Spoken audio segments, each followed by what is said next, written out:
This week on the Cynical Optimists. A new version of Batman with Robert Pattinson. A new version of Modern Warfare with Call of Duty. And me and Phil pitch a new version of Star Wars Episode 9 in our discussion.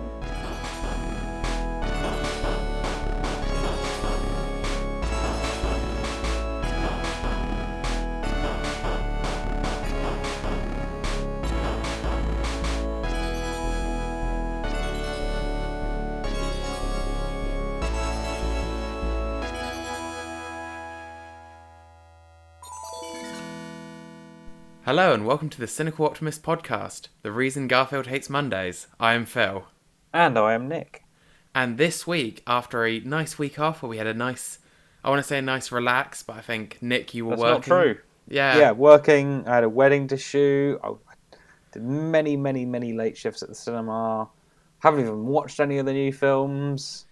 Not that I'm not going to milk it on this podcast, but I'm milking it. So you've come onto the podcast, actually, because this is what you do to relax. Yeah, exactly, yeah. You talk about the film, TV and gaming news of the week with your pal Phil, and that is, That's what just helps me unwind.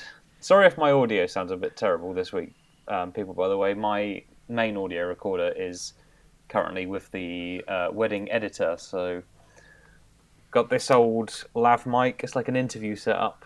It's one of those ones that just clips up my shirt, so... It means that, I was going to say, if it was one of those wireless ones, you could have, paced around your flat whilst recording the podcast. Actually, that would be great. I think I'm more energetic when I'm pacing around. I'm flapping my arms all over the place. I'm trying to emphasise everything I've got to say. I think it'd be difficult for me to get a word in, though. I think you would just be monologuing, and I'd just be like, okay, well, this will make the edit very easy. Just Nick for 60 minutes. If the audio sounds better this week, do let me know as well, because I'll just keep it like this, because it's very easy, actually. Yeah, no, it's let us know. Apart from the half an hour of setup I just had to do while Phil just stood there while I just did endless mic tests. Who's keeping count of that? It was 40 minutes.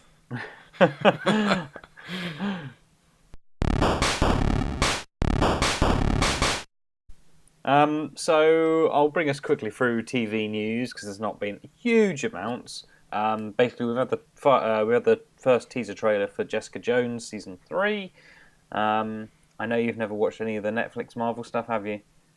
No, and it's still being cancelled, hasn't it? This is the last season. This is the last thing. This is the last of the Marvel Netflix tenure, which is quite a significant moment, actually, really, isn't it? Because this is kind of the end of one era and the beginning of another, because obviously Disney Plus is the next thing that's going to happen.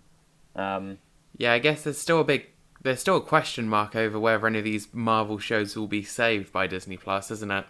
Yeah, well, there's also I don't know if it was intentional or not, but they throughout the entire thing they very much kept it separate to the Marvel Cinematic Universe films.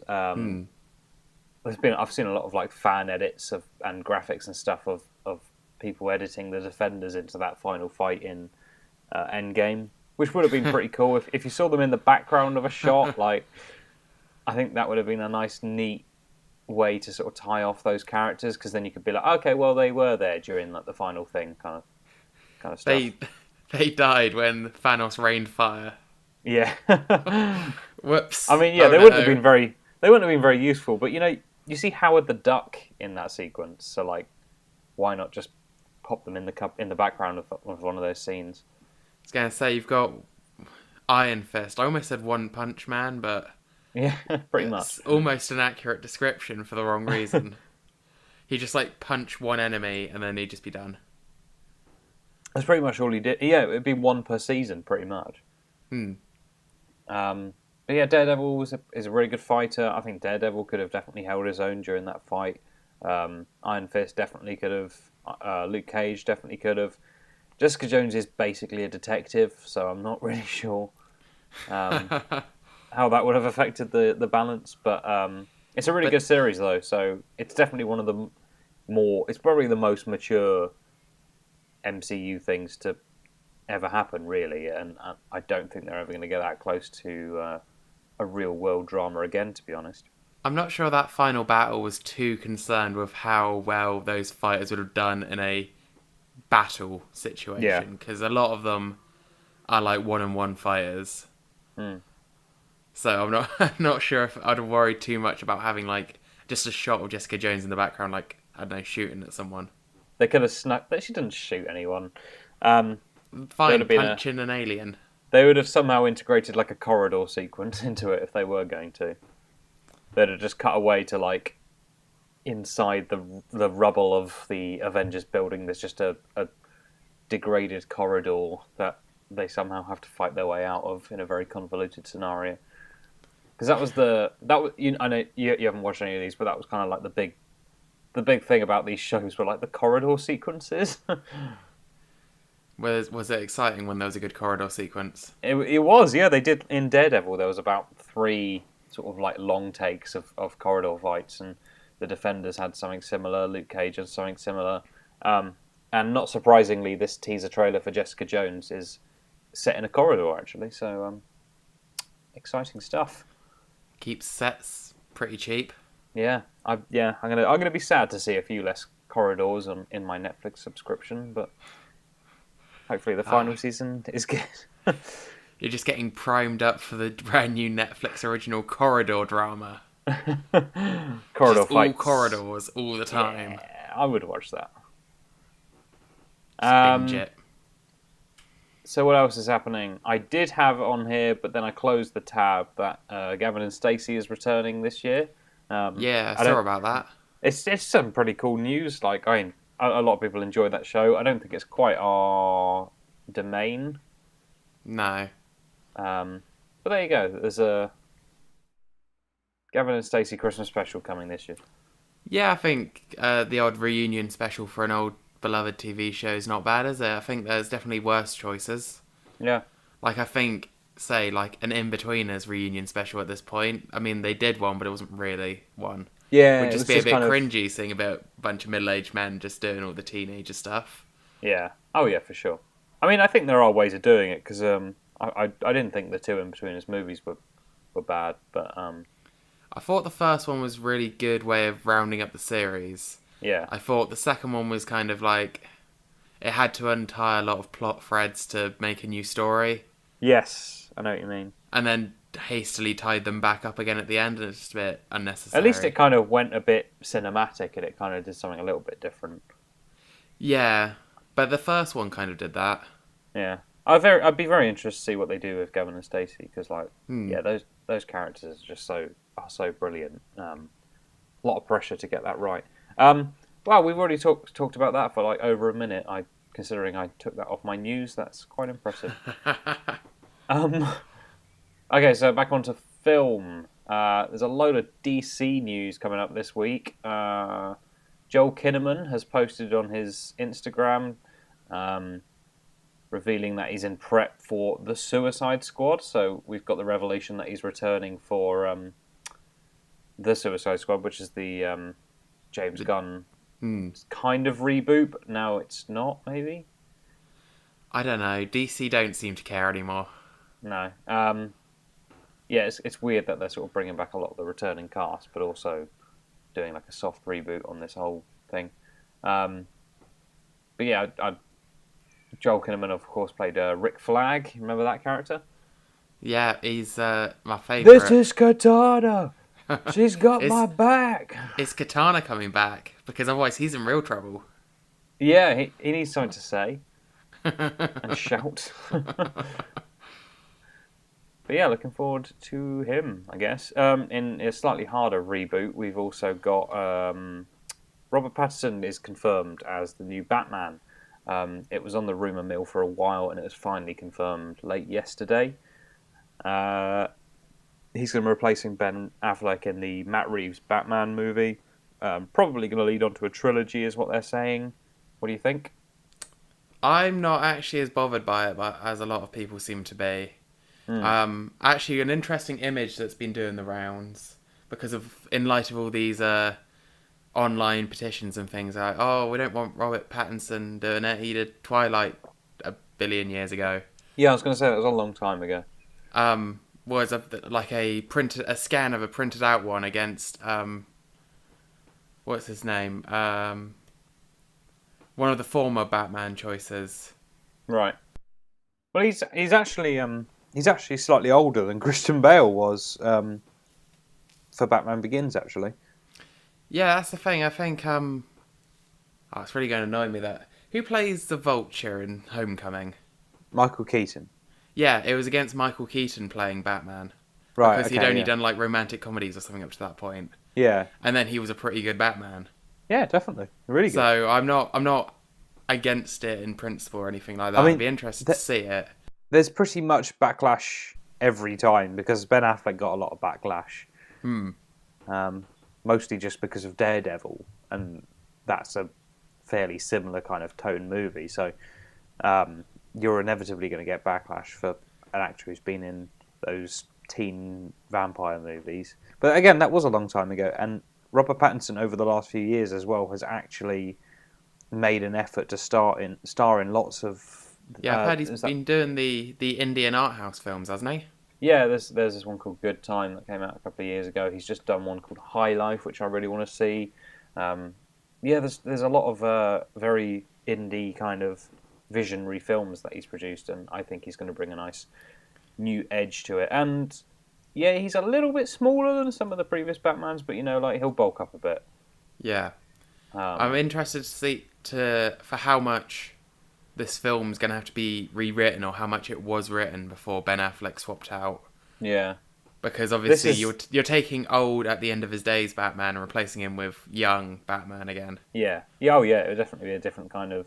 Again, I'm still interested to see whether they'll bookend any of this with old Ben Affleck being like, I remember when I was Robert Pattinson. I would not be 30 surprised. years ago or something. I would not be surprised. Yeah. If after, obviously, the way Shazam played it with Superman, if this film goes well, they will just pretend like Ben Affleck wasn't Batman. They'll do Justice League 2 with Robert Pattinson and just not address it.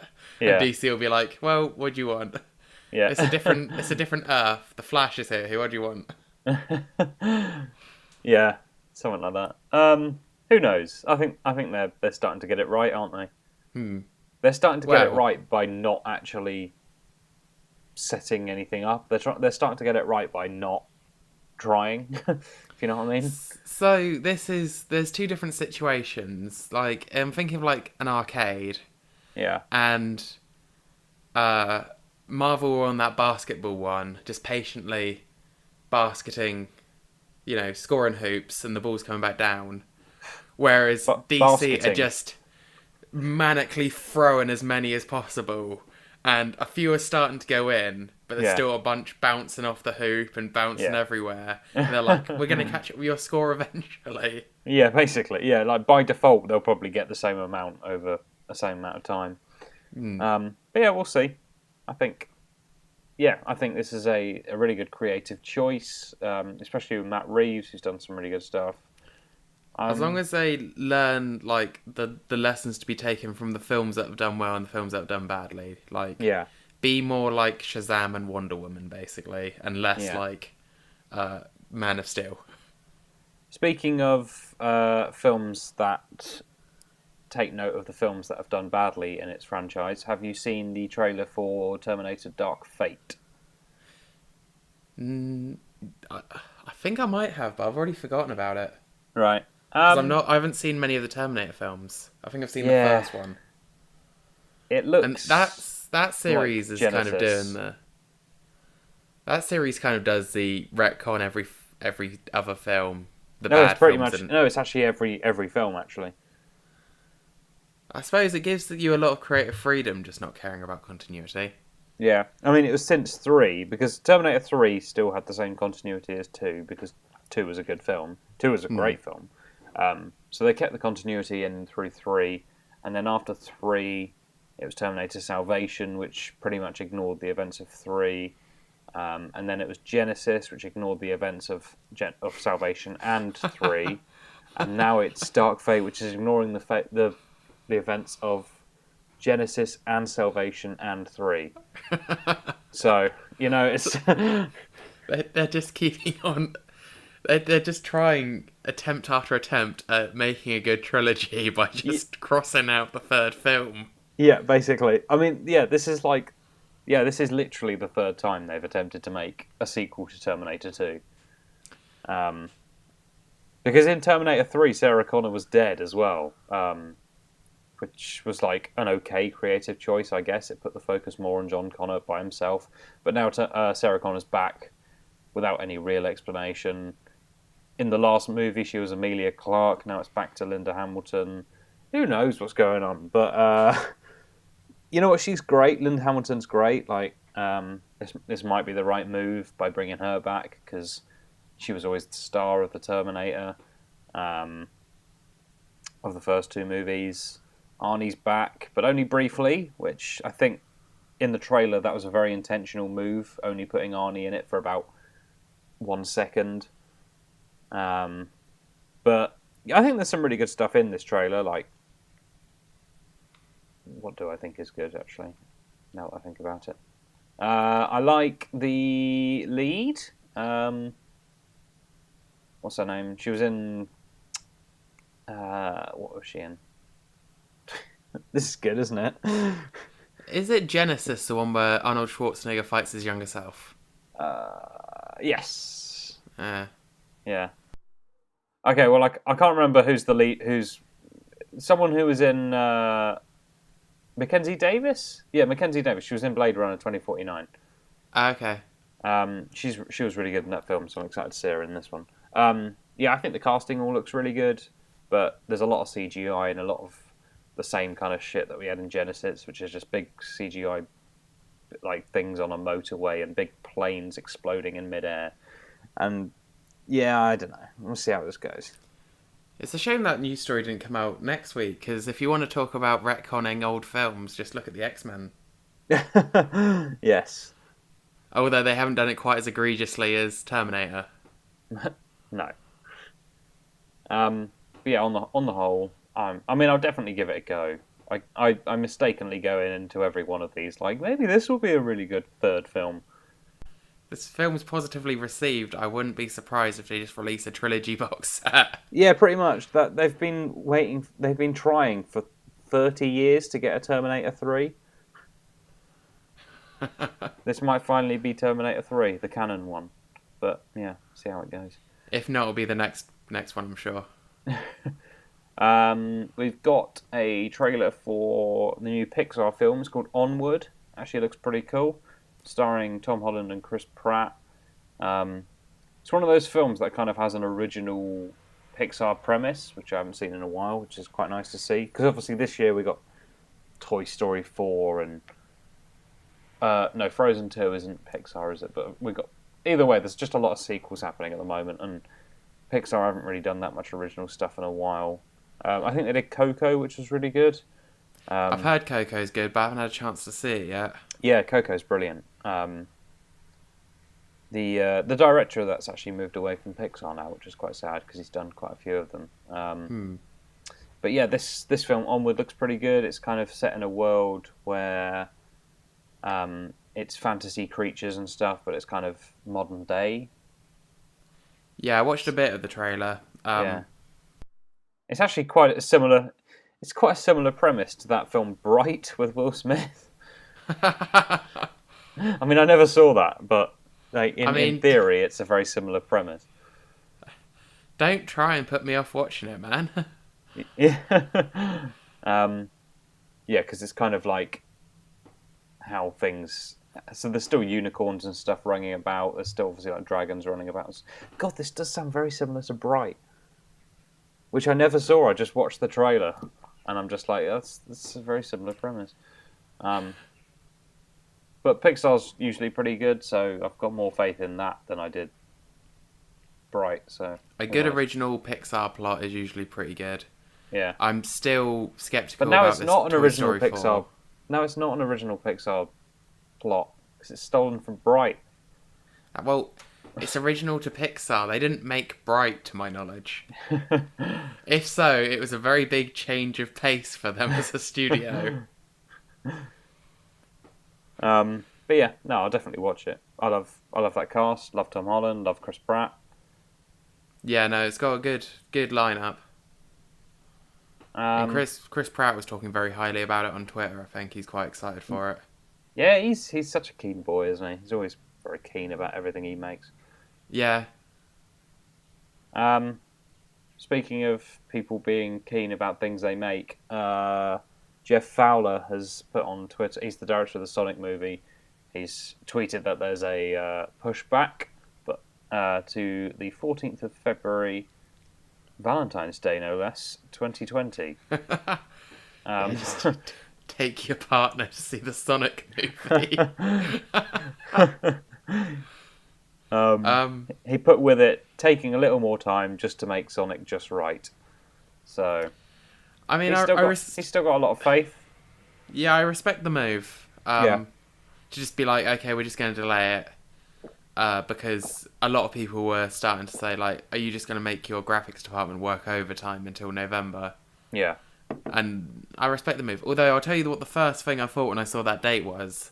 Go on. I was like, Valentine's Day. Oh damn, it's not in season for the podcast. I'll have to go and watch it for... Oh yeah. I'll have to go and watch it and not be able to pretend it's because I'm talking to you about it. We'll have to do a special episode, very special episode. Absolutely, yeah. We'll do a live react. We'll bring our cameras in. I'm sure as a cinema employee yourself, you would love it if people started doing that. But yeah, I mean, hopefully they get it right. There was a fan trailer this week where they kind of replaced all the... they basically keyed over the top of it with the sort of cartoon version of Sonic. It looked pretty good. Like, I think he just used previous clips and stuff to keyed it over the top, as I said. But I mean, it looked pretty good. I mean, yeah, it definitely looked... The Sonic model looked better. Yeah. I'm still not convinced the film is going to be good. No. I think it's going to feel like it's going to feel like a film from the 90s, like we discussed a few weeks ago. Yeah, for especially sure. with Jim Carrey in it. Yeah. Like, it's a very respectful thing they're doing, like responding to feedback and being like, oh, we're going to push it back. We're just going to make sure that's right. For the fans. But I'm still not convinced that the writing or the plot or anything else about the film is going to be very good until I see it. Well, there's actually very little we know about the plot at the moment, is there? Other than he's got magic feathers, which they want to use for some evil stuff. I don't know. And Dr. Robotnik is a military general or something. No, he outranks the military general. Earth. Yes, because he tells them to stop or whatever in Nobody his Jim cares. Carrey voice. Yeah. Yeah, it's not going to be good. I'm confident enough to call that now. I don't think the Sonic... Yeah, we got the hottest takes here. I don't think the Sonic movie will be very good. Everyone's You know what? shocked. Just to sort of provide some cynical optimism, I'm going to say it is going to be good. We're calling it now. I mean, I think I've got a better track record with these. Yeah. Let's not talk about Fant Four Stick. I was about to talk about that. I knew you were about to talk about that. This week in the gaming news, there's a few different roundups of news and then a few regular stories. So let's start with some roundups. Let's get some stories, get a sheepdog, and round them all up. First off, Nintendo. Yeah. So, did you hear this week about the Super Mario Maker 2 news? No. So, I've written many notes on this because I've actually been keeping reasonably up to date with it, but my first line I literally just wrote, Nintendo hits a home run, then immediately falls on its face. So about 2 weeks ago, Nintendo put out a mini Nintendo Direct, the news videos they do, just specifically on Super Mario Maker 2, showing off a lot of the new features. It looked pretty cool. Some of the cool stuff showed off was you can do co-op stage creation. Right. So, like, you would have one of the Joy-Cons from the Switch, I'd have the other one, we'd be building it together. Okay. So that's pretty cool. And also there's local multiplayer. And it also showed off online multiplayer, which is great because obviously in the age of streaming and people not living so close to each other, people could play together. It could open up a whole wide range of opportunities. However, this is Nintendo, and the online multiplayer does not let you play with your friends, only random people. Oh, really? Yeah. Oh. So... Hang on, that's not very Nintendo, is it? I thought the whole thing was like, yeah, get the family round, play together. So it's like, it was almost a perfect thing. It's like, look at all this multiplayer. It's going to be so much fun. You build them together. You can play locally. I could see a load of streamers teaming up, 4 players, just playing through stages. They're like, no, you just be playing with random people. And the reason given is because there's rankings, and they don't want the rankings to be affected by you playing online with your friends. I don't really get it. And also you could just have it so that it was unranked if you played with your friends. Yeah. But that was it was classic Nintendo to throw in some arbitrary condition onto something that's otherwise really good. Yeah. I expect because of there's been obviously a lot of pushback and a lot of criticism of it. I wouldn't be surprised if this feature gets patched in at some point. Yeah. Because that's the good thing about modern gaming, isn't it? You just complain until they bend to your will. Well, they got Sonic is getting redesigned completely. I think turning on unranked and online friends is probably less work. Yeah, oh yeah, for sure. But that was just... It was one of those things I just rolled my eyes a bit. I was like, for God's sake. So next up, under my Nintendo News Roundup, is all the Pokemon news. Have you been keeping up with any of this? The press conference they did a few days ago? I haven't seen a thing. So they announced 4 new things. Bear in mind, they've not had their Pokemon Nintendo Direct, which is next week, which is more news about Sword and Shield. So this is all non-Sword and Shield based. I just keep forgetting the next one's called Sword and Shield, sorry. I know. Such a weird U-turn of naming structure. Yeah, I can't wait until Pokemon Salt and Pepper. You know, there was still plenty of colours available. I don't know if they know that, but oh well. And they've seemed to given up on doing third games. Because obviously they used to be yellow, what was it, platinum, gold, silver, platinum, ruby, it was emerald, wasn't it? Yes, that's right, yeah. And then the last one they did was Gen 4, which was sapphire or something. Huh. Yeah, but what was the one to Sun and Moon? Was there a third game for that, or is that when they stopped doing thing. They've not really been... They haven't really done it since Black and White. Yeah. Which was Gen 5, and this is Gen 8, I think Sword and Shield will be?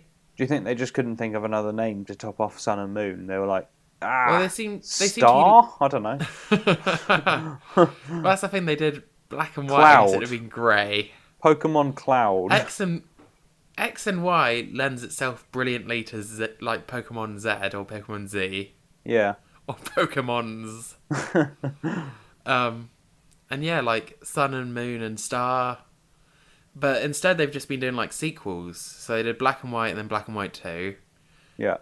They didn't do anything with X and Y, they just moved straight on to Sun and Moon, but then they did Ultra Sun and Ultra Moon. Yes, remember that.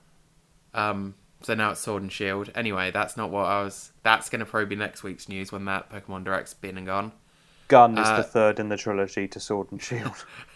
Oh yeah, I reported that at the time, wasn't it? That Spanish outlet that accidentally reported on it being the third name. Did they actually?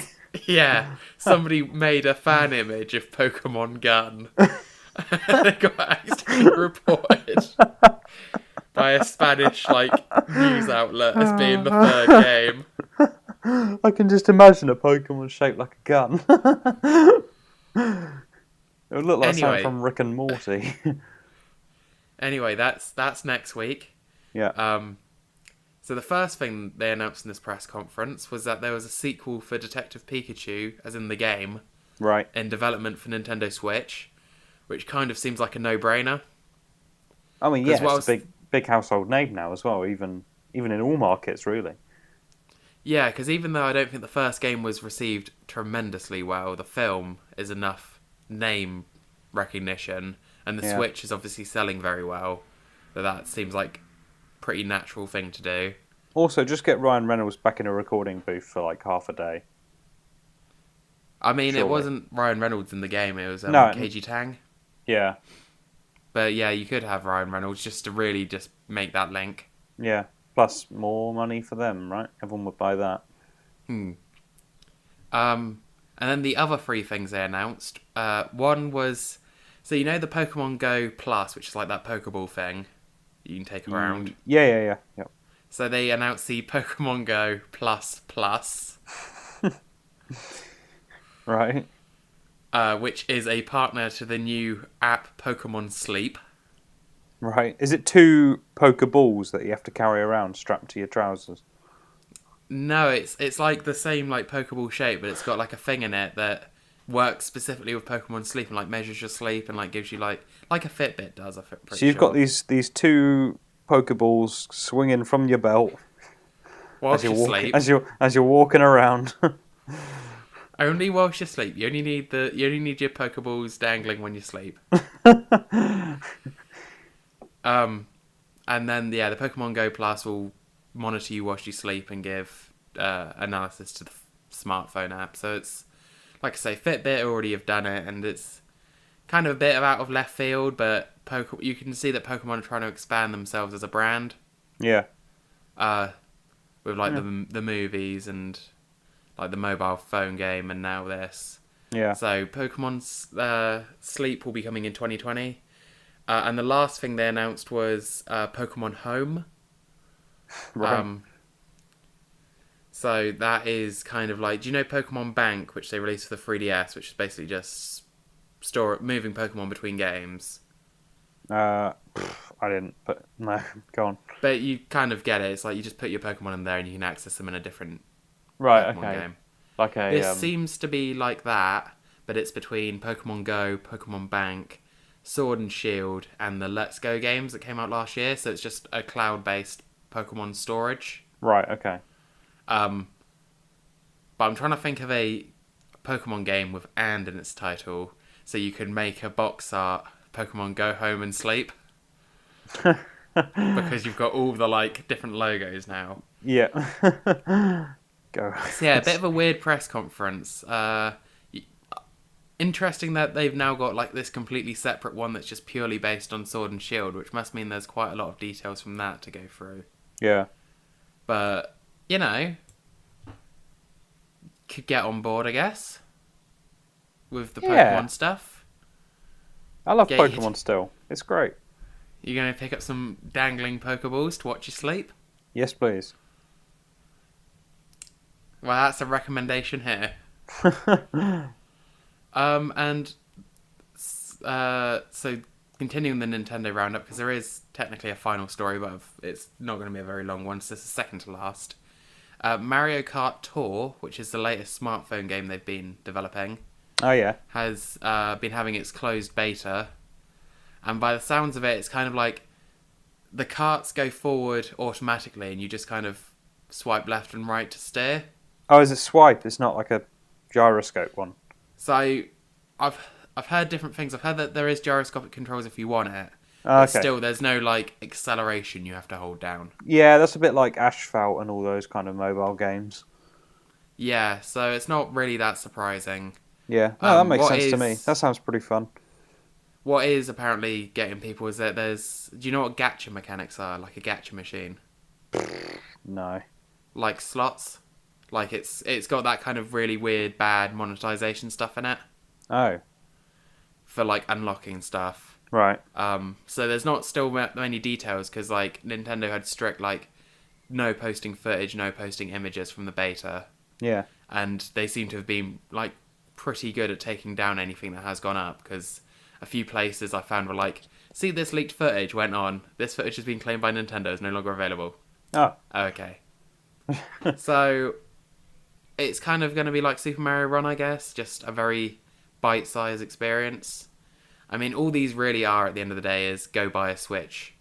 Like, they're advertisements for the big games. They're not really... Yeah, pretty much.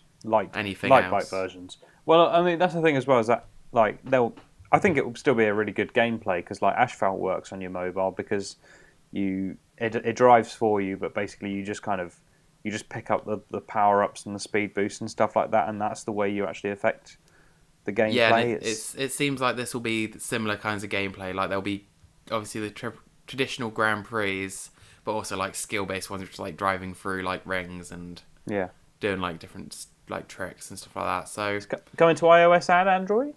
Yes, it's closed betas now. I think it's later in the year. It's due to launch. Right. Yeah. So that sounds exciting. Might be worth for a bit of messing around, but you know, it will be what it will be. I think it will just be like, well, man, I wish I was playing Mario Kart on a console. Which is probably the intended effect. Yeah. So the final thing I wanted to mention, this was only like Friday or something it was announced, so I literally just added a line to the end. But we've talked about Nintendo Labo before, right? The cardboard. I love this. And the Nintendo Labo VR, which is you put your Switch in it. Yeah. So the VR compatibility has just been added to Super Smash Bros. Ultimate. So you can either rewatch your old games or do like a 1v1 with the CPU, and you're sat as if you're on like the front row watching the fight happen. Oh, really? And whilst it sounds cool, it's absolutely not necessary in the slightest. No, not at all. And it's very gimmicky, and I'm just kind of like, why? I mean, it's a free. If you've bought like the Labo VR, then it's something else to do with it. But I'm just kind of sure. Yeah. You get they should make it first person, like you are the fighter, and you're getting smacked in the head. Just getting wailed on by Link with his sword, and you're just like, have mercy. Nintendo counselling for people who've been beaten up in Smash Bros. VR. So yeah, that one was just kind of a weird little end note to put on. Just it looks interesting enough. I think it'd probably just give a lot of people motion sickness, and like it's just a light gimmick. Like I think a few of their other VR things have been. Yeah, sounds pretty cool. I mean, like I still haven't found a justification for VR other than a gimmick. So I mean, sure, throw another one in. Yeah. So next, I called this one E3 Roundup. I think I was expecting more than 2 stories. So the Simpsons writers have a panel at E3. So people are speculating there might be another Simpsons game. Hit and Run. That's what a lot of the people have been commenting, like Hit and Run 2, Hit and Run. That was one of my favourite games of all time. I think I was playing that and Star Wars Battlefront 2 as a kid. Like, kids these days, they don't have anything close to the quality of those 2 games. I mean, if they do announce another Hit and Run, then they will have the new Battlefront 2 and Hit and Run. Yeah, that's true. It won't quite be as good, but it'll be similar. Yeah. And the other, and this one's possibly a bit more in your interest, is that there's news on an Avengers game. Yes, I actually from Square Enix. I actually know about this because they announced it 2 years ago. Yeah, no, I'm not really sure what Marvel's gaming strategy is at this point. There was a teaser trailer 2 years ago, and they said more details coming in May 2018 or something like that. I mean, that's just Square Enix. A few weeks ago, we reported on the fact that Final Fantasy VII Remastered has only just spared its head, and that was announced 4 years ago. Yeah. Yeah. But no, I'm excited for this. Did you? I'm gonna quiz you on this one. Actually, did you hear there was a few gameplay details revealed in a press conference? Isn't it supposedly it's going to be one of those make your own character ones? I'm not sure it is, but it's going to be for the most part a single player campaign, but with multiplayer drop in and outs. Okay. Which sounds pretty cool to me. Yeah, it's interesting. I'll be interested to see what consoles it's launching on, because obviously last year there was a PS4 exclusive Spider-Man.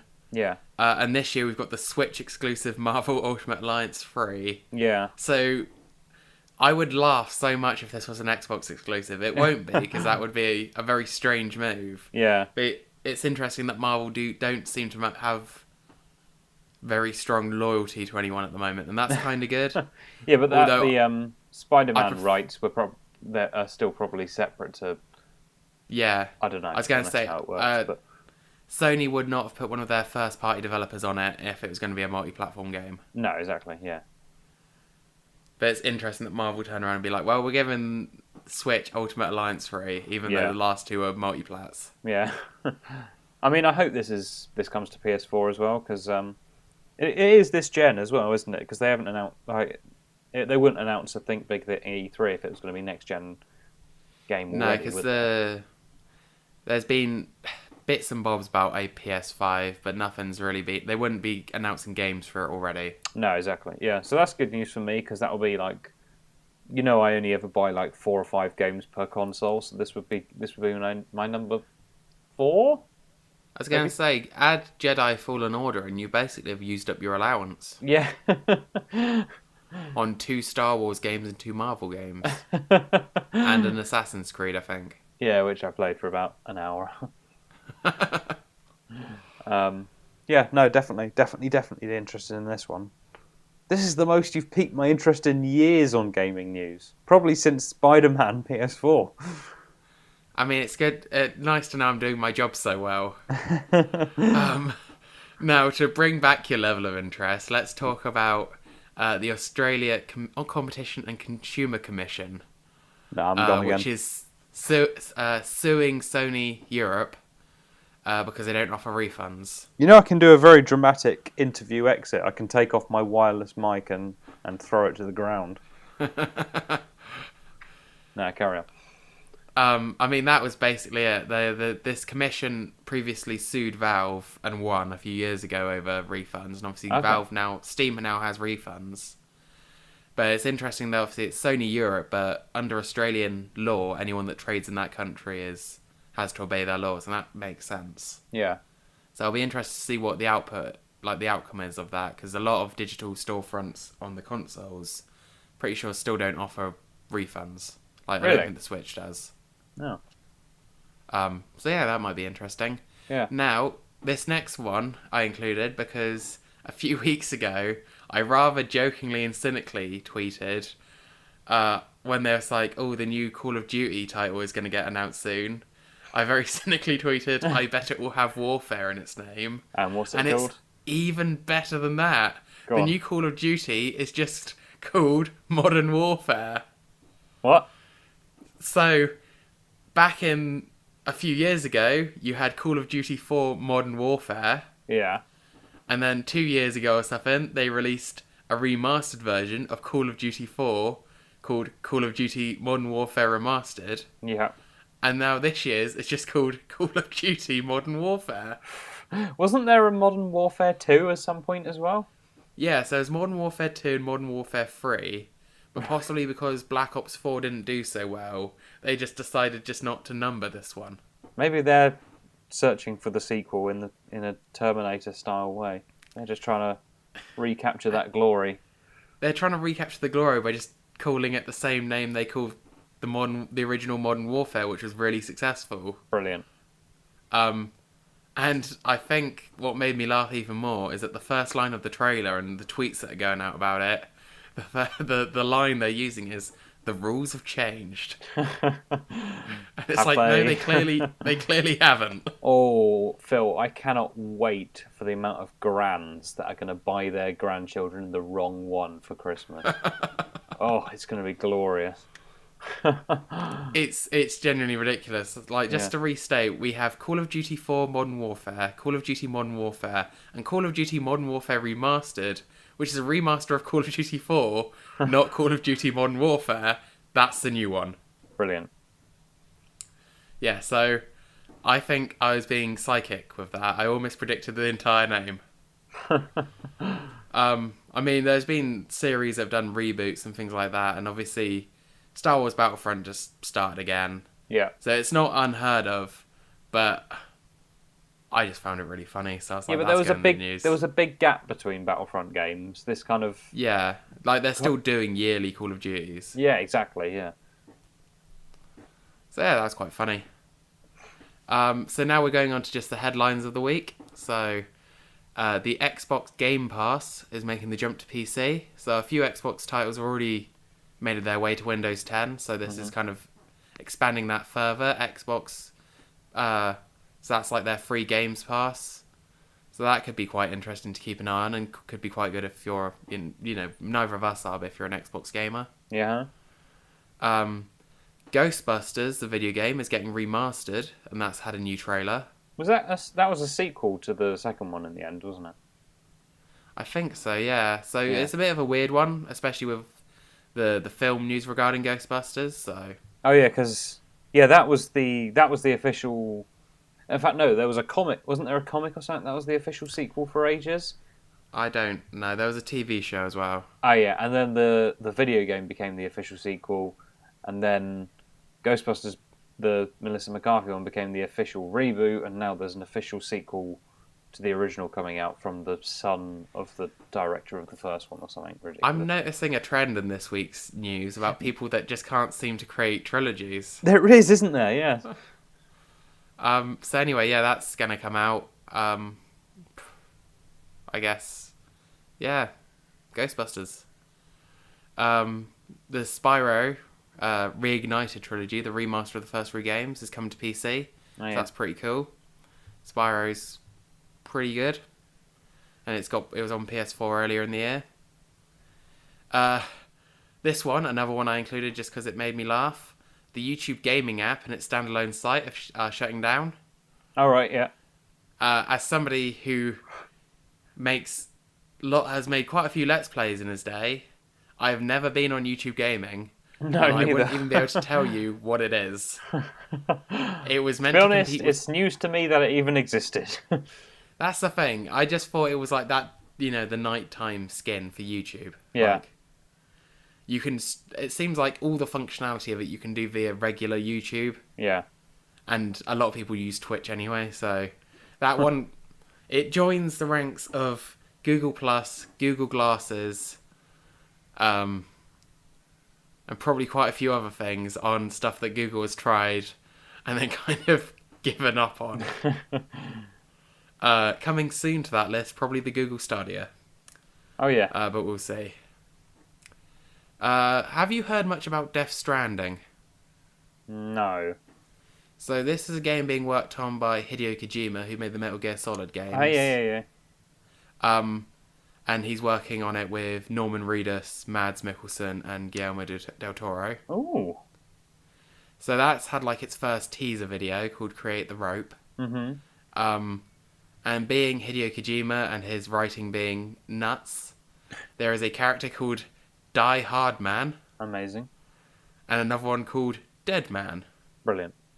So I'm not really sure yet. The early videos show off a bit of Norman Reedus, in like obviously the mocap and stuff like that. So it'll be interesting. I reckon it'll be a trip. Yeah. Whether it will be any good is a different question, which we'll have to see when it comes out. And finally, a weird but adorable game for our kind of weird product of the week called Paparazzi. Aww. Which is this taking pictures of dogs? Literally, that's the entire game. I love it. I'm on board. It's just take pictures of the dogs. It's like a sandbox, so you just walk around and take pictures of dogs. I found my 5th game of the year. So, amazing. Look out for Paparazzi in our Game of the Year awards. That's just brilliant. Like the name and everything. It just tells you exactly what you need to know, and it sells it. I know. I saw it and I was like, that's great. Yeah. That's just some real wholesome stuff to end off the gaming news. So this week the discussion is Pitch Star Wars Episode 9, as you would have seen in the title. Basically, we did this... How long ago did we do this last?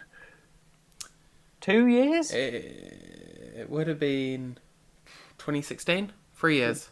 Blimey. This is an episode where we'll basically just sort of pitch our own ideas about where the next Star Wars film could go. They're all in jest, really. They're not like super serious or anything. They're not what we want to happen.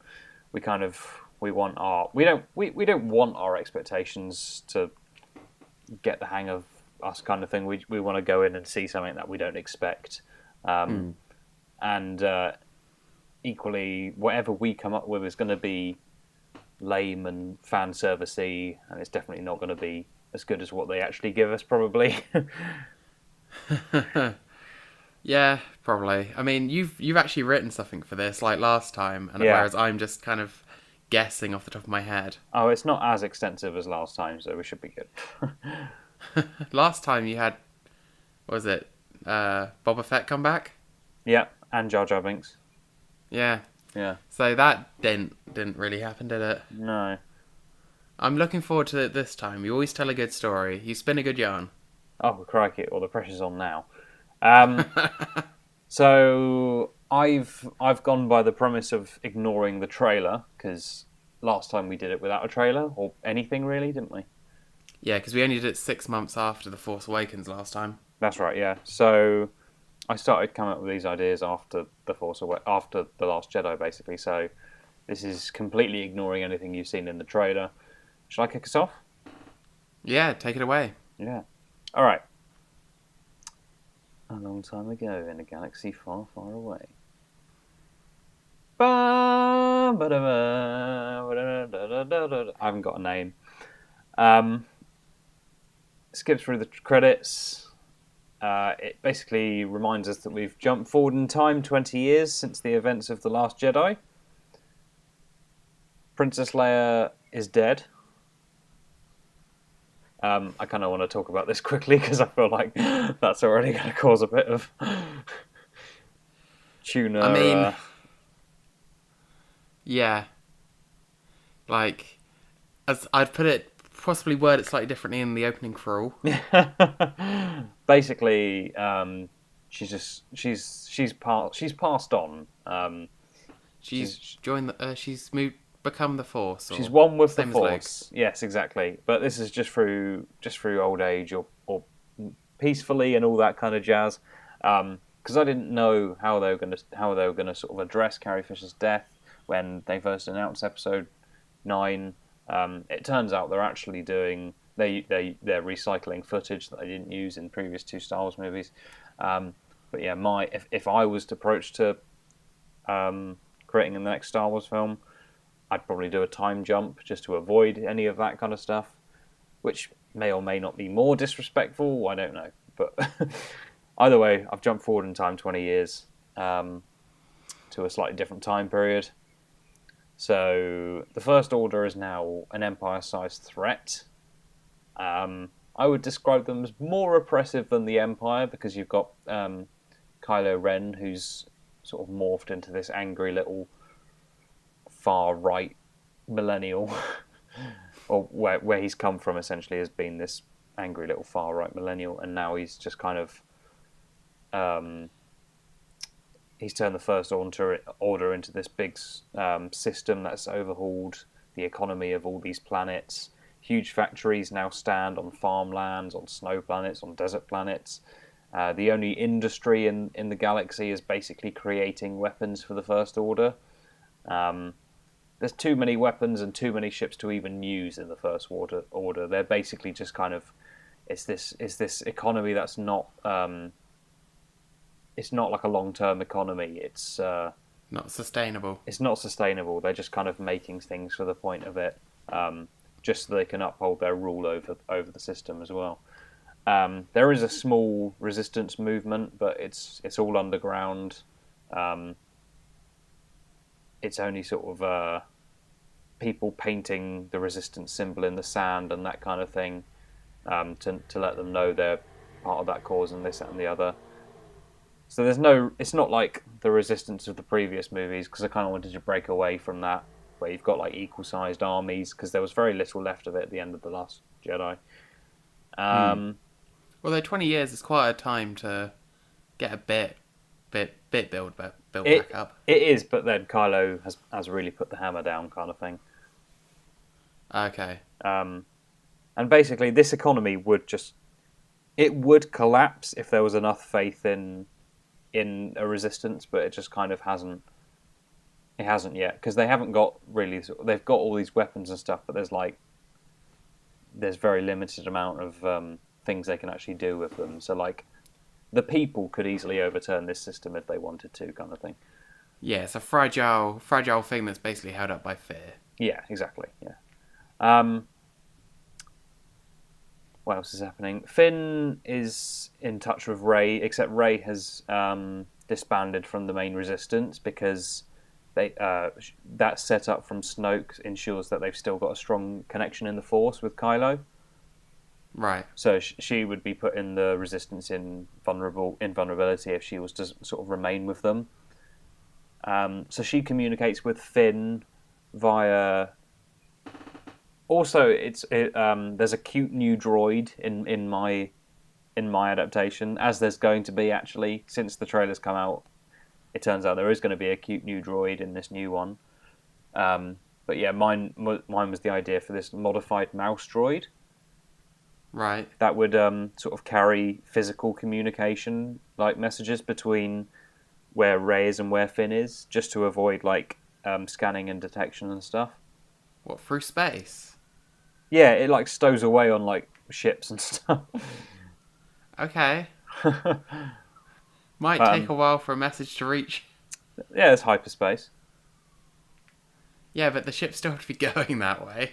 Yeah, but it knows where it's going. It's like it's got a personality. It's like reprogrammed. It's a bit like what's his name from Rogue One, K2SO. It kind of it's got its own sort of personality and stuff.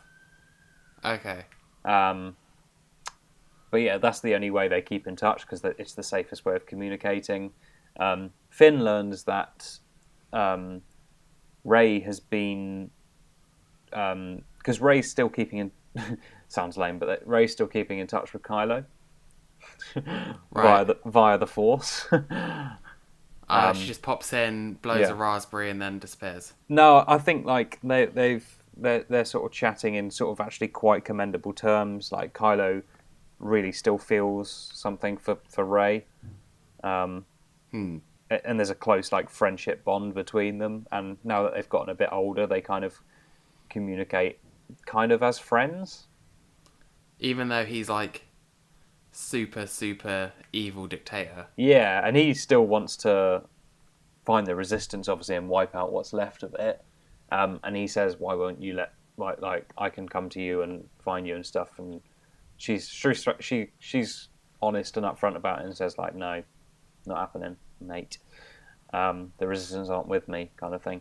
Basically, she's actually been using that Force communication to practice Force communication. So it's not quite as she's not doing it just to like. She's not really friends with Kylo. She's just kind of using the practice of Force communication. Okay. And she's been doing that in order to reach out to other Force users throughout the universe. Right. So she's been able to contact, so say, for example, the little kid at the end of The Last Jedi. Yeah. She's basically being able to like sort of communicate. She's got this big meditation chamber where she's being able to communicate and train young Jedi. Okay. And yeah, Finn learns that there's some on the planet where Finn and the Resistance are based. I haven't come up with details about any of the planets or anything yet, but like, yeah, Finn and Poe learn that there's like obviously places within their planet where there's like these young Jedi sort of in training via the Force and stuff. What else is happening? There's some action in the middle. I was going to say, what's the B plot? What's Poe doing? Oh, he's just knocking around. As I said, this isn't... So, like The Force Awakens? Yeah, basically. This isn't as extensive as my last pitch to that episode. But yeah, basically Kylo discovers through some means, or the droid is discovered to be communicating between Finn and Rey. And basically Kylo sends the Knights of Ren to go and track down these new Jedi. And there's an action beat where you get like Finn, Rose, and that lot defending them against the Knights of Ren. You could have a lightsaber fight there because it's kind of compulsory, I guess. Then, obviously, Kylo sets his ship to go and track down the remainder of the Resistance. Rey decides to go and confront him before he gets there. So she mind tricks a First Order pilot so that they can go and have a little standoff. The planet's below them. So there's some talking between them, like they're old friends kind of thing, but there's sort of obviously arguing about don't point your giant laser cannon at my friends kind of thing. But yeah, they sort of mostly calm with each other, but when Rey is distracted, Kylo uses that Force trick which knocks her out. Okay, yeah. And he says it was all a bit of a ruse. He says that now that she's safe on his ship, he can destroy the remainder of the Resistance without hurting her kind of thing. So then a big laser points towards the city. Classic. But Finn and that lot are unaware that Rey went to that ship on the first place, and they, with the young Jedi, they go to this big planet-based laser, and they basically are able to use the Force all together to point the laser towards the ship that Kylo's on. And then there's some dramatic action, some dramatic dialogue. Basically, the ship on the planet manages to shoot Kylo's ship, but Kylo stops the blast. He did that a lot in The Force Awakens. Yep. That's the one the fans liked. Yep. But it's a super big blast from a big pointy laser, so it's taking all of his energy to stop it from hitting the ship, and he tells Rey to go and escape kind of thing. It's a bit of a self-sacrifice moment. He's not really a good bloke. He doesn't get the redemption arc like Darth Vader, but he does have those feelings for Rey. And she manages to escape, and then the ship is blown up. The end. I'm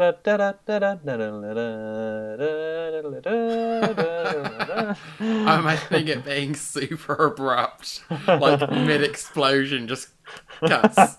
No wipe effect or anything. Those memes you see of Star Wars going differently. Yeah. Yeah, that's pretty good. There's a lot of in between, and there's a lot of moments that weren't obviously sort of fleshed out in that. But what do you want? I did this in a bit of a hurry. That's fair enough. Any questions? I have a few after reading it back myself. Are there any Force ghosts in this movie? Yeah, why not? Which ones? All of them. Nah. To be honest, I still kind of want to integrate. So there's a few there's a few B plots missing here. I kind of want Kylo to be a bit more fleshed out by the end of this film, because obviously this is the film where he dies. So I'd kind of want this. I'd want his backstory to be explored a bit more, because I've always had that theory that Snoke and Plagueis are connected. So I'd quite like to see it delve into that a little bit on one of the B plots.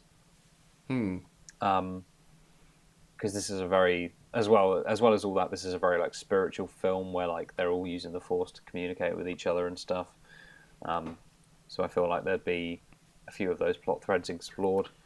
Will we be seeing more of Canto Bight? No. I think we'll see Luke as a Force ghost, because yeah, obviously, I feel he's still got a bit to do regardless.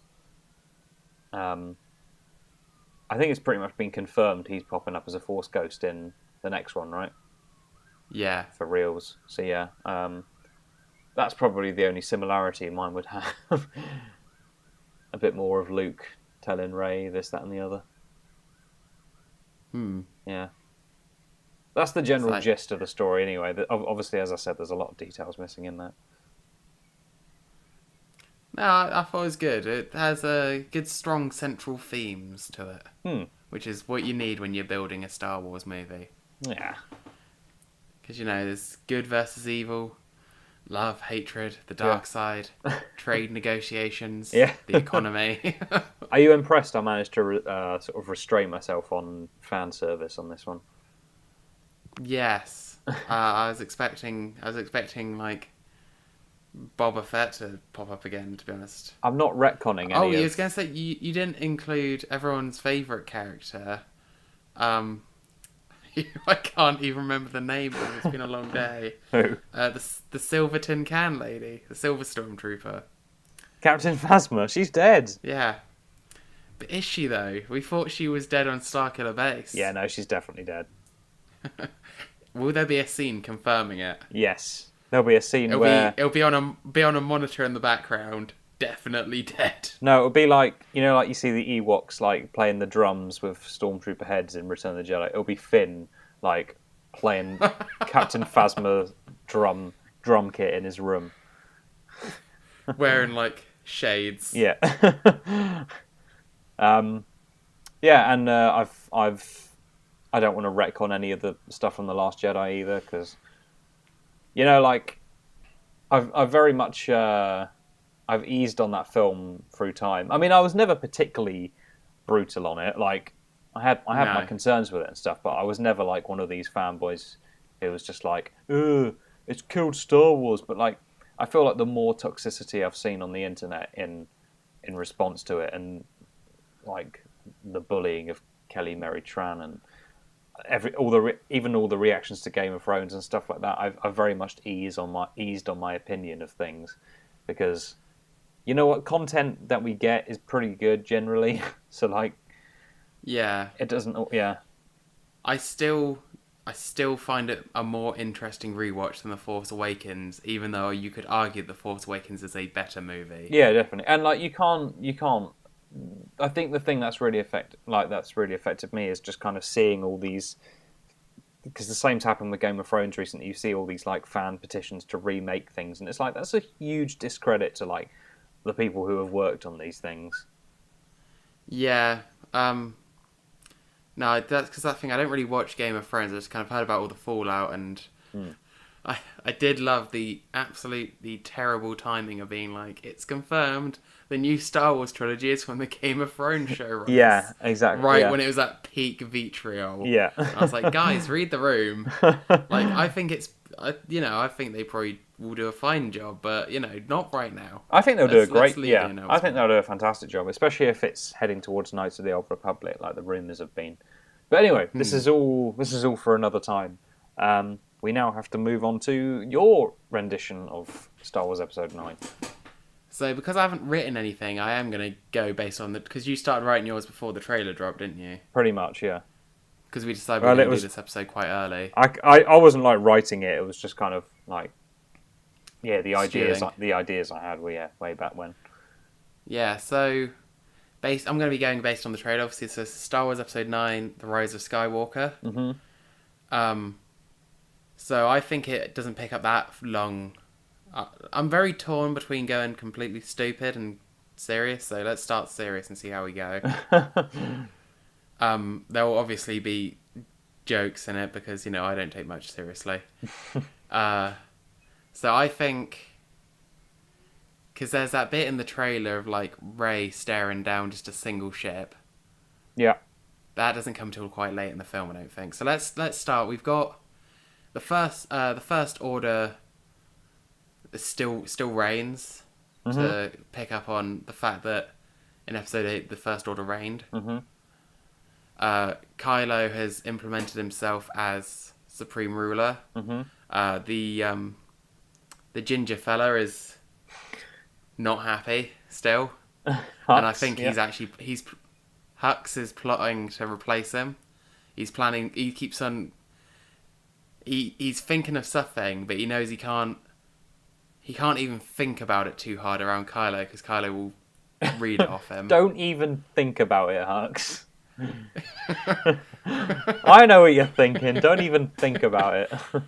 It's going to be like The Odd Couple in space. Yeah, I love it. Except with an added bit of violence. You know what, I think Star Wars fans will love that, Phil. I think that'll go down universally well. I'm off the serious path already. That took 30 seconds. Because now I'm just imagining like a sitcom setup of like Hux like walking up with a knife behind him and Kylo being like, "No, Hux," and him walking away. Or like shots of like Hux really struggling to think about something else other than plotting to overthrow Kylo. Or just like, Hux, what are you thinking about? Look how much bread is on that surface. I'm really trying to think about how much bread. And it's gonna be like, Hux is gonna be waiting over a doorway. Yeah. With like one of those Acme anvils. Yep. To drop it on Kylo Ren's head. But Kylo Ren obviously is a Force user. Yeah. And just throws it away and he's like, "No, Hux." Or it's like Kylo Ren can't even be asked to kill him at this point. This is like an episode of Roadrunner. Too much energy. Yeah, it's like an episode of Roadrunner. Except if Roadrunner was a Force user. Yeah. And this is only like the C plot of the movie, but the critics still say the movie spends far too much time on Hux's plots to kill Kylo because none of them go anywhere. And as the fans rightly say, we've seen enough of plans failing in The Last Jedi. We need plans that succeed. Yeah.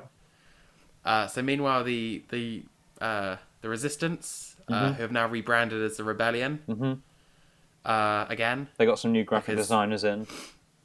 Yeah, and luckily the logos were the same anyway, I'm pretty sure. So they set up an Instagram. They're underground. They've got... Because they sent out that beacon at the end of The Last Jedi. People have responded to that, but they were just like late. Right. So that was a bit awkward at first, but obviously we're a few months later, so they're not... Like, Rey and Finn and that lot aren't still pissed off about it, but they're still like, you guys could have shown up. So they've got they keep mentioning it. They'd be like, "Oh, remember that time we fought the entire First Order on Crate? Oh, you remember that, guys, don't you? No? Oh, you weren't there. That's right. Remember when we all watched Luke die from overexerting himself because you guys didn't show up? The Last Jedi, possibly. Do you remember saying out Leia's personal code, which she said would get more people's attention? Yeah, do you remember sending that out and how quickly people responded? Liam. So they've got a reasonable force again, but they've heard that there is a plot to extend Kylo's force powers using a signal booster. MacGuffin. Right, yeah. MacGuffin is the technical Star Wars name. Like a Wi-Fi extender. Yeah. All right. For his powers. Yeah, that sounds pretty cool. It's in the crashed Death Star 2. We saw that in the trailers. Yeah. Is that are we gonna sort of go and retcon a bit, and that's how Palpatine managed to have such a grasp over the universe or something? Let me get to it. I'm doing the plot. All right. Okay. I'm filling in some gaps for you. You should thank me. So anyway, they're like, we need help on this. I know Han would have been up for it if he was still alive. Who do we know that's like Han? Lando. And then we cut to Bespin. Yeah. Where Lando is still in charge somehow. He just keeps on getting voted back in. No one's really sure what he does, but no one's going to stand against the guy that blew up the second Death Star. Yeah. It's kind of almost corruption at this point. So they go to visit Lando, and Lando, in true Lando fashion, like his father before him, where he called him Han, he refers to him through the whole movie as Kilo. Nice. And he's like, "I'll help you stop this Kilo Ron." And no one wants to correct him. Again, the guy who blew up the second Death Star. Yeah. But he's like, "Okay, I'll help you. We'll go in the Falcon. We'll take a small team, because if we take a big team, then that's going to alert the First Order, because they keep an eye on the second Death Star wreckage. Funnily enough, they're just trying to get a magnet big enough to pull it out of the water." So they go to it's the forest. So is Endor canonically a gas giant? or is it a planet? It's a moon. It's the moon of Endor. No, I know Endor is the moon. But what I'm saying is the bits you see of Endor in the trailer, the forest moon, doesn't seem much like a forest moon. It seems like a sea. So I'm not sure if this piece fell to the forest moon or actually fell onto Endor. Oh, right, yeah. Which is why I'm asking. Oh, I'm not sure. It's only just occurred to me that's probably Endor, actually. So I think that's Endor, not the forest moon. Yeah. Although we get a nice little shot of a bunch of Ewoks staring at the sky as the Millennium Falcon goes shooting past on its way. Because apparently they just narrowly avoided crashing into a planet. As they do, flybys. Yeah. So that's when you get that shot of them all like stood dramatically on the ridge staring at the Death Star. Because they're going to go in and find this MacGuffin first. Yeah. Kylo, having distracted Hux with a piece of paper that says, for the answer, turn over on both sides, is on his way as well. Yeah. With a small... He's just got the Knights of Ren with him. Or he's just left him on the phone with Poe and he's just making your mama jokes for the whole thing. No, Poe's with him. Poe put him on hold and Hux is waiting patiently for Poe to come back because he's thought of this real sick burn that he just wants to use on Poe. And spoilers, he wants to call him Ho. Or Poo. Who? Yeah, that's the thing. He's like super proud of this burn. Yeah. So anyway, you got the Knights of Ren and Kylo, or Kilo, depending on how you pronounce it, heading to Endor. You've got the gang who've been able to get a head start, because if they find this Force booster, kind of like in your one, they'll be able to reach more Force users. Yeah. And it will kind of be like the level up that Rey needs, that if she fights Kylo again, she'll be able to win. Because whilst she sympathises with him, after like the things he's been doing as like Supreme Ruler, and kind of their little falling out and the whole lightsaber breaking in half thing, she's like, I wouldn't hesitate to kill him. Yeah. So in the Death Star 2, where Palpatine fell, there is just a strong dark side presence, even though he is dead, he's not back. And there is security systems which still are holograms of him.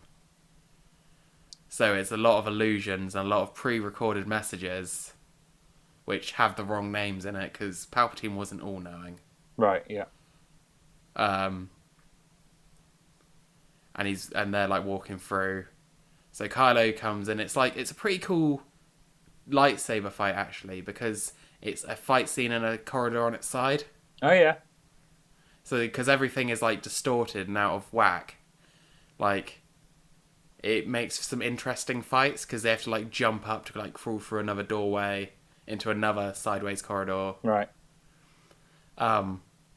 Bit like the droid factory from Attack of the Clones vibes.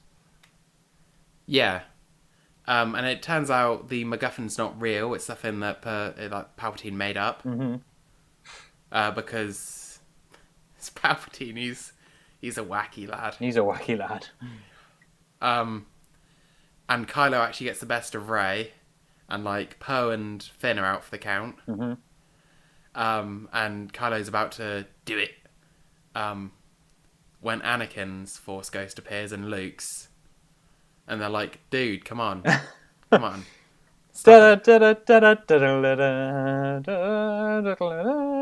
And he's like, I want to be like Darth Vader. And Anakin's like, no, you don't. I lost all my arms and legs. And he's like, oh, damn. And he looks at his arms and legs and he's like, damn.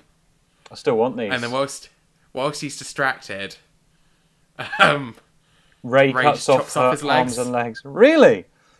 Yeah, and he falls to the floor. Jeez. And as George Lucas says, rhymes and repeats. Yeah. She picks up his lightsaber. Turns to the ghost of Obi-Wan and says, thanks, Dad, for the tip. And then well done, Phill. Kylo Ren bursts into flames. And he's screaming, I hate you! And then Force Ghost, Obi-Wan and Rey high-five each other. It's kind of awkward. Yeah. Because she expects it to be solid. Yeah. So she kind of goes a bit through his hand. And it's kind of like dramatic irony for Kylo Ren, because now he's just like Darth Vader. On fire and losing limbs. Brilliant. And then they leave the second Death Star, and just for good measure, they shoot it a few times from orbit. And Kylo's buried in the Death Star with Palpatine. Yeah. And just for good measure, Poe has his own D plot where he learns to salsa dance and he impresses them all. It's like the end of episode 4, but the whole crowd is just watching this salsa dance. And Chewie like growls and everyone applauds the salsa dance. Yeah, so that's... See, I was trying to make it serious, but you unravelled it right at the beginning, and I couldn't get back. There were some serious ideas in there, though. Mate, I think a lot of the people who signed the remake Last Jedi petition would actually love what you've just pitched there. It's very fan service. I would have just watched a film of Hux trying to kill Kylo through increasingly ridiculous means. And like just some like upbeat music playing around it. So, those were our pitches for episode 9. Whose did you like more? Mine. And what elements from them would you like to see implemented when the Rise of Skywalker. The Rise of Skywalker. The Rise of Skywalker, which neither of us alluded to in our plots. Yeah, well, yours has got Anakin coming back as a Force Ghost. Yeah. Goes to cinemas in December. Yeah. If you want to... Well, next week, we're going to be talking about another film, but this one's actually releasing. That's X-Men Dark Phoenix, which I believe is the 11th... Oh, no, if you include Deadpool's, the 13th Fox Marvel film. It's probably the final main X-Men film, so like it's actually a bit of an end of an era, so I'm quite looking forward to that episode. And I think, yeah, we'll do a bit of a look back on the series as a whole. I'm watching through at the moment, and I'm tweeting on our Twitter at Cynical Podcast about it. So go on there, see if you agree with me with what I say about the X-Men films as I do my rewatch. Might watch the Wolverines, might not. Depends what time I've got, and if I want to watch Origins. Anyway, aside from that, if you go to our YouTube channel, which you might be watching this on, you might be listening on iTunes, which is youtube.com/HadowInc. The most recent game we played through was Lego Harry Potter Years 1 to 4, Years 1 to 2. We've also played through a bit of Doctor Who The Eternity Clock. That didn't go very well because the game was very bad. Aliens, Cloning Marines, Star Wars The Clone Wars Republic Heroes. Great Let's Plays, watch those. Yeah. Playing through A Hat in Time at the moment with my sister. That's going up every Friday. That's a great series, a lot of fun. Apart from that, we've got 2 more weeks left this season, so subscribe on iTunes, follow us on Twitter, subscribe on YouTube, follow us on SoundCloud. And yeah, until then, you can follow me at HadowInc. You can follow me at Nick Mortimer, also on Instagram as Nick Mortimer Creative. I'm doing a few illustrations and whatnot. Give it a gander. But between now and then, I think all we'll say is we'll see you next week for another brand new episode of the Cynical Optimists podcast. See you then. Bye!